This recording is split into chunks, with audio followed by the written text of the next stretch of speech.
a tutti coloro che hanno reso possibile questa bella festa e anche la vostra presenza. Quindi veramente grazie a tutti. Questa è per me la festa, l'esempio di quello che vuol dire i valori di una comunità. I prodotti tipici, il territorio, i simboli del nostro paese, lo stare insieme. Il sole ci ha aiutato con una bellissima giornata. Insieme alla festa della Mela Cotogna si aggiunge la prima fiera veneta delle piccole produzioni locali, e qui di nuovo piccoli produttori, quindi tipicità, quindi cose che non trovate al supermercato o nei centri commerciali.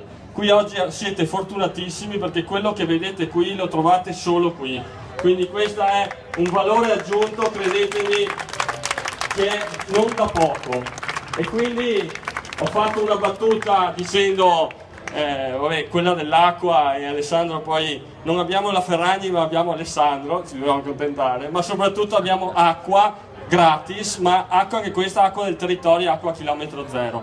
Quindi in questo contesto io voglio sottolineare questi valori aggiunti, questi valori di comunità, e quindi vi ringrazio perché questa per me è anche un po' l'ultima festa da sindaco, e quindi vi ringrazio di tutto quello che avete fatto fino adesso e di aver reso possibile una festa così grande. Grazie.